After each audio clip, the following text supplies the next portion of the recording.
No centro de Vitória, passando sentido Cariacica ou voltando sentido Serra, obrigatoriamente você passa por dois lugares. De um lado, o Porto de Vitória. Do outro, a sede do Poder Executivo do Estado. Mas, da onde surgiu essa construção?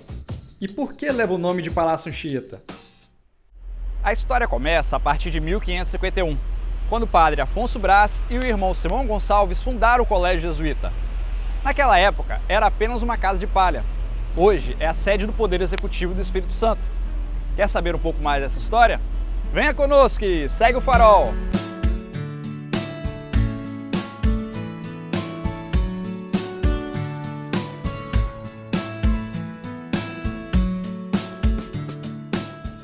Após a fundação, em 1554, por ordem do então superior dos jesuítas do Brasil, o padre Afonso Brás é transferido para São Paulo e substituído pelo padre Brás Lourenço, acompanhado pelo padre José de Anchieta. Brás Lourenço trouxe esforços para a ampliação da Igreja de São Tiago, mas tanto o altar quanto o colégio foram vítimas de um incêndio no ano de 1559. Em 1570, um grupo de missionários náufragos, após um acidente no Rio Doce, sensibilizados pela ajuda recebida, retribuem, dando início a uma nova sede para a Igreja de Santiago, construída no mesmo local da antiga, mas agora erguida por pedras. O padre José de Anchieta assume a liderança dos jesuítas em 1584, no estado do Espírito Santo. E em 1587, ele conclui a primeira ala do colégio na igreja, onde já havia enfermaria, refeitório e salas de ensino. Somente após 120 anos, em 1707, é que foi construída a segunda ala do colégio, bem de frente para a Baía de Vitória. A terceira foi finalizada em 1734, fechando o pátio interno juntamente com a segunda torre da igreja. A quarta ala foi erguida em 1747, fechando o que foi por muitos anos a maior construção do estado. Da precária capela erguida pelo padre Afonso Brás até a última construção do Colégio Jesuíta, passaram-se cerca de 196 anos. Os religiosos responsáveis por essa construção mal puderam usufruir dela na época, pois em 1759, a decreto do então rei de Portugal, Dom José I, os jesuítas foram expulsos do reino e de todas as possessões da coroa.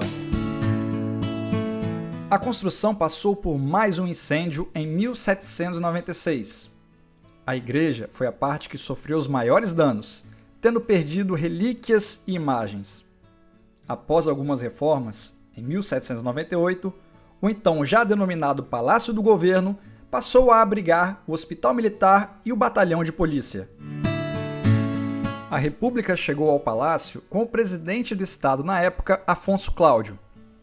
Mas foi somente no governo de Jerônimo Monteiro é que o palácio sofreu alterações em sua estrutura. Ele contratou o engenheiro francês Justin Courbet para empreender a reconstrução da sede do governo.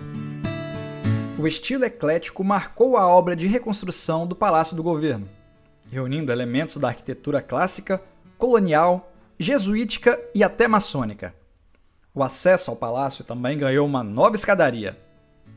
As marcas jesuíticas foram sendo apagadas. Em 1922, já haviam sido demolidas duas torres, junto com o relógio e o sino. Tudo isso no governo de Nestor Gomes. Após centenas de anos e com as inúmeras intervenções, é que veio o batismo em homenagem ao jesuíta que contribuiu para a sua construção. Em 9 de junho de 1945, foi dado o nome de Palácio Anchieta à sede do governo estadual do Espírito Santo. O palácio foi tombado pelo Conselho Estadual da Cultura em 1983. Sua última obra de restauro foi iniciada em 2004 no governo de Paulo Artung. Este foi o Farol Capixaba no Palácio Anchieta. Se você ainda não conhece a história do Espírito Santo, venha conosco e segue o farol!